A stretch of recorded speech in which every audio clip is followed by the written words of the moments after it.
Janasena grand సక్సెస్ను enjoy చేస్తున్న పృథ్వీకి ఉదయం నుంచి కూడా కొన్ని వార్తలు కలవరపెడుతున్నట్టుగా అనిపిస్తుంది. అసలు నిజంగా పృథ్వీ అరెస్ట్ వారెంట్ ఇష్యూ అయిందా? మనతో పాటు నటుడు పృథ్వీ ఉన్నారు, వారిని అడిగి తెలుసుకుందాం. ఏం సార్, మీ సక్సెస్ని ఎంజాయ్ చేస్తూ ఉన్నారు, ఈ సమయంలో ఇలాంటి వార్తలు ఏంటి? నిజంగా అరెస్ట్ వారెంట్ వచ్చిందా? ఇది ఒక దరిద్రం. అరెస్ట్ వారెంట్, అసలు అరెస్ట్ వారెంట్ అంటే నా లైఫ్లో నేను చూడాలి అరెస్ట్ వారెంట్లు ఎట్లాంటి. నేను లేచి పొద్దున్నే పూజ చేసుకుంటే నాకు ఫోను ఇలాగా ఏదో అరెస్ట్ వారెంట్ అంటే అసలు మ్యాటర్ ఏంటంటే, మొదటి భార్యకి భరణం ఇవ్వాలి. కొన్ని సంవత్సరాల క్రితం నుంచి హైకోర్టు ఎప్పుడో డిసైడ్ చేసి అయ్యా మంత్లీ ఇంత ఇచ్చేయండి అని అంటే సరే అని టిల్ టుడే ఇప్పుడు వరకు ప్రతి నెల వెళ్ళిపోతున్నాయి. ఆవిడేమో ఏదో భరణం కట్టట్లేదని కేసు పెట్టేశారు, అరెస్ట్ వారెంట్ వచ్చేసింది. పృథ్వీరాజు ఎలాంటోడు, పృథ్వీరాజుని ఏంటంటే వాళ్ళు ఇష్టం వచ్చినట్టు ఎవరికాడు కథనాలు రాసుకున్నారు. నేనేంటంటే మా లాయర్లు, హైకోర్టు లాయర్ ఉన్నారు, ఆయనను మా అడ్వకేట్ రజనీ గారు ఉన్నారు, ఆవిడతో కూడా మాట్లాడి మేము ఏంటంటే వాళ్ళ మీద డెఫర్మేషన్ సూట్ వేస్తాక మేము రెడీగా ఉన్నామండి. అసలు తెలుసుకోకుండా ఏ ఛానల్ అయినా సరే నేను ఇంటర్వ్యూలో మాట్లాడతా, నాతోటి ఫ్రెండ్లీగా ఉంటారు అందరూ. నాకు చెప్పి ఏమంటే పృథ్వీరాజు గారు ఏంటి అని అడిగితే నేను చెప్పేవాడిని. మీ ఇష్టం వచ్చినట్టు కథనాలు రాసేసి వార్తల మీద ఉన్న నమ్మకాలు పోగొట్టేటట్టు చేశారు పొద్దున్నుంచి. అసలు అరెస్ట్ వారెంట్ అనే వార్త ఎందుకు వచ్చిందంటారు? ఇక ఏముందండి, ఇప్పుడు నెక్స్ట్ ఏం చేయాలి? ఇప్పుడు గవర్నమెంట్ పోయి ఏడుస్తున్నారు, ఏదో రకంగా తగిలించాలిగా. మళ్ళీ ఈ ఆనందంలో ఇది ఒక దిష్టి పెడతలాగా మాకు చక్కగా పొద్దున్న లేచి ఫోన్లు కూటమి గెలిచింది, అద్భుతమైన మెజారిటీ. మేము ఇప్పుడు ఆనందంతో కోయంబత్తూరు వెళ్ళాము. ఆ శివుడు ఏషా ఫౌండేషన్ అక్కడ దర్శనం చేసుకుని చంద్రబాబు నాయుడు గారు నేను ప్రమాణ స్వీకారానికి కూడా వెళ్ళా. మేము అక్కడ ఉన్నాం కోయంబత్తూరులో. చంద్రబాబు గారు, పవన్ కళ్యాణ్ గారు, మోడీ గారు పరిపాలన అద్భుతంగా ఉండాలి, ఎటువంటి దృష్టి కలగకూడదు అని మార్నింగ్ ఫ్లైట్ దిగాం. మార్నింగ్ దిగిన కాడి నుంచి ఇది. సరే, ఒక నిమిషం అరెస్ట్ వారెంట్లో అవన్నీ పక్కన పెడదాం. గ్రాండ్ సక్సెస్ అయ్యారు, జనసేన 21 స్థానాలకు 21 పోటీ చేశారు. మీ ఫ్రెండ్స్ అందరూ కూడా ఎక్కడ కనిపించకుండా పోయారు. రోజా కావచ్చు, కొడాలి నాని కావచ్చు, ముఖ్యంగా రోజా. ఏమంటారు? మా ఫ్రెండ్స్ ఏం ఫ్రెండ్స్ అంటాడు. మా ఫ్రెండ్స్ అని ఆ పదానికి ఒక అర్థం లేని మాట అది. రోజా గారు అన్నారు కదా, అసెంబ్లీ గేటు తాకనే ఉన్నారు, గేటు దూసుకుని ముందుకు వెళ్ళాడు ఆయన 70,000 మెజార్టీతో పిఠాపురం నుంచి.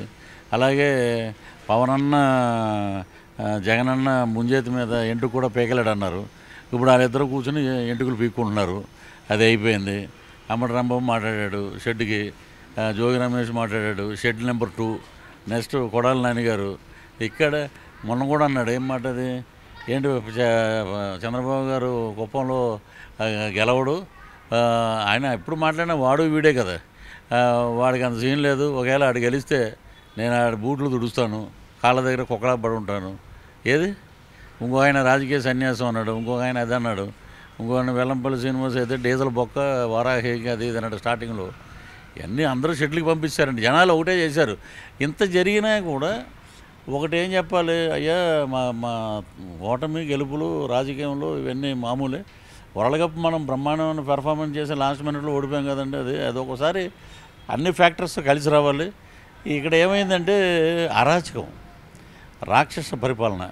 రేపటి రోజున ఆంధ్రప్రదేశ్లో ఎక్కడికి వెళ్ళినా మేము 2 ఏళ్ళ ముందు నుంచి ఏ షూటింగ్ వెళ్ళినా విలేజ్ల్లో ఎక్కడికి వెళ్ళినా అడుగుతుంటే ఏమంటే ఒకటే ఏమంటున్నారంటే, మళ్ళీ ఈయన వస్తే మేము కష్టమండి, ఛత్తీస్గఢ్ అడవులకు పారిపోవాలి మేము. అలాగే మేము ఒక యాడ్ తయారు చేసి వదిలేము ల్యాండ్ టైటిలింగ్ యాక్ట్ మీద. అది బాగా పనిచేసిందండి. ఏమన్నా పెద్ద పెద్ద నాయకులు, ఎంపీసు, ఊర్లో ఉన్న ప్రజలు, ఆంధ్ర రాష్ట్రంలో ఉన్న ప్రజలు కూడా ఆ టైటిలింగ్ యాక్ట్ రేపొద్దున ల్యాండ్లు పట్టుకుపోతాడేమో భయంతో వచ్చి గుద్దేశారండి ఓట్లు. మా ఆస్తి మాకే ఉండాలి, వేరే ఓటు దాని మీద అజమాయిషేట్ ఏంటి. అలాగా రోడ్లు లేవు, ఎంప్లాయ్మెంట్ లేదు, గ్రోత్ లేదు, ఓన్లీ బటన్లు నొక్కుతానంటే. నేను అప్పుడు కూడా చెప్పా, 1 ఇయర్ బ్యాకే 136 అసెంబ్లీ, 21 పార్లమెంట్, 21 జనసేన, 21 స్వీప్ చేస్తుందంటే ఒక పిచ్చోడిని చూసినట్టు చూశారు అప్పుడు. ఇప్పుడు వాస్తవం 136 వెళ్ళిపోయింది బ్రహ్మాండంగా. పవన్ కళ్యాణ్ చుట్టూ ఉన్న ఆర్టిస్టులు అందరూ కావచ్చు, లీడర్స్ అందరూ కావచ్చు, వాళ్ళందరూ కూడా జబర్దస్త్ ఆర్టిస్టులు అని రోజా అంటాం జరిగింది. దానికి ఇప్పుడు మీరు ఏం కౌంటర్ ఇస్తారు? జబర్దస్త్ ఆర్టిస్ట్ అంటే జబర్దస్త్లో ఒక 10 మంది వచ్చారనుకోండి, 10 మంది కలిసి 10 50,000 అది జబర్దస్త్ పవరు. అలాగే కించపరిచి మాట్లాడకూడదండి. నువ్వేదో ఏదో గొప్పగా ఏదో హీరోయిన్ అయిపోయి దాచుకున్నావు. రేపు ఈడీ అని ఒక అస్త్రం ఉంది, జబర్దస్త్ లాగా ఉంటుంది. అది కూడా నవ్వుతూనే ఉంటారు ఆఫీసర్స్. వాళ్ళు ఇమ్మీడియట్గా మొత్తం నీ దగ్గర ఉన్నదంతా కక్కిస్తారు. నువ్వు ఎన్ని మాటలు మాట్లాడు, గాడిదన్నావు, అడ్డగాడిదన్నావు. అసెంబ్లీకి 45 ఏళ్ళు టైం ఇచ్చిందంట మా ఊడికి. మరి వచ్చేసాడు ఆయన. సింహం సింగిల్గానే వస్తుంది, వైనాట్ 175 ఇవన్నీ కూడా మనం ఎన్నికలకు ముందు ఫలితాలకు ముందు విన్నాం. ఒక్కసారి సీన్ కట్ చేస్తే 11 దగ్గర ఆగిపోయింది, ఇటు సీన్ కట్ చేస్తే భారీ మెజార్టీతో గెలిచిన నేపథ్యం ఉంది. ఎలా దీని మీద బ్రహ్మానందం అంటాడు సినిమాలో, ఎరా మీరు మీ ఇంటి పేరు ఏంటి పిల్లి, సింహం పెట్టుకుంటే అయిపోద్దిరా. అలాగే సింహం సింగిల్గా వచ్చింది, నక్కలు గుంపుగా వెళ్తాయని ఎన్ని మాటలు. వైనాట్ 175 అన్నారు, వైనాట్ 164 అని మేము అంటున్నాం. సో అతి ప్రదర్శన అహంకారం అవి ఎక్కువ రోజులు ఉండవండి. అవి పక్కకి వెళ్ళిపోవటం. మీరు 2019 ఎలక్షన్స్లో విపరీతంగా వైసీపీకి ప్రచారం చేశారు. తర్వాత పార్టీ అధికారంలోకి వచ్చింది, మీకు ఒక గౌరవప్రదమైన పదవి ఇచ్చారు. తర్వాత మిమ్మల్ని కావాలని టార్గెట్ చేసి హ్యూమిలేట్ చేశారనేది మీరు ఆరోపిస్తూ ఉన్నారు. ఇప్పుడు వైసీపీకి గతి పట్టడాన్ని మీరు ఎంజాయ్ చేస్తున్నారా? ఏమైనా నా ఉసురు తగిలిందండి, ఎప్పుడూ లేనిది ఈ మధ్య. ఈరోజు సాక్షిలో వేసారంట, పృథ్వీరాజుని అరెస్ట్ చేశారు, తెలియని ప్రాంతంలో విచారిస్తారంట. ఒక నక్సలైట్ నేను ఏమైనా దేశ రక్షణ రహస్యాలన్నీ అక్కడ బయట పెట్టాక సాక్షిలో కూడా వేశారంటే నిజంగా వాళ్ళలో కూడా మార్పు వచ్చింది. సాక్షిలో అసలు నా నేరు సాక్షిలో వేసేసారు ఫస్ట్ టైము. ఇంకా వీళ్ళకి ఏంటంటే ఇంకా అవి పెట్టుకుని బతకటమే, ఏం ఉండవండి.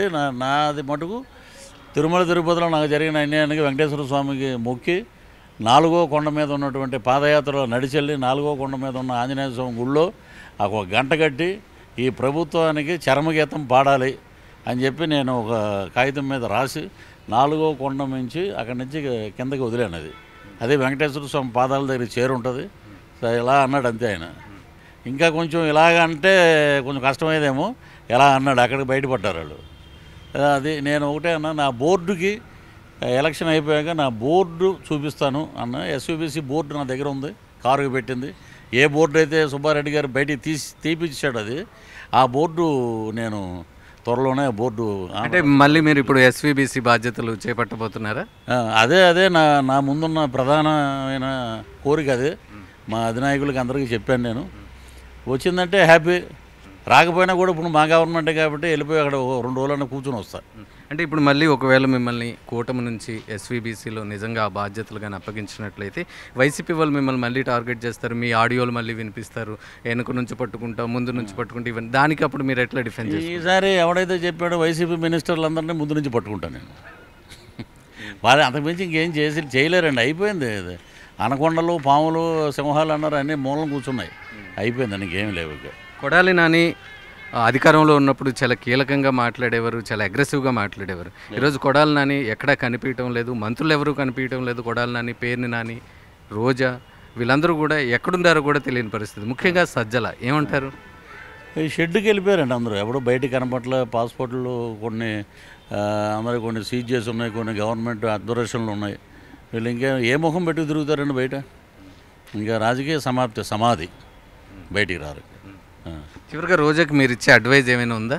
అడ్వైజ్ ఏం లేదండి. ఇప్పుడు ఇక్కడ దాంట్లో పెట్టారు, ఏది ఎవరో ట్రోలింగ్ పెట్టాడు దాంట్లో, కాకినాడలోనే అన్నారు, రారా రోజా రారా జబర్దస్త్ రారా అని. కిందేమో జబర్దస్త్ అనేసి గేట్లు మూసేశారు. జబర్దస్త్ ఇంకెక్కడ ఉండవండి. సినిమా పరిశ్రమలో కూడా చాలా స్ట్రిక్ట్గానే తీసుకుంటారు, ఉండవు.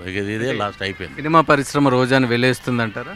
వెలేయటం ఏంటనేది ఆ ప్రొడ్యూసర్ల మీద ఆధారపడి ఉంటుంది. అంటే దాని ద్వారా మరి వాళ్ళు ఏం చేస్తారనేది చూడాలి మనం.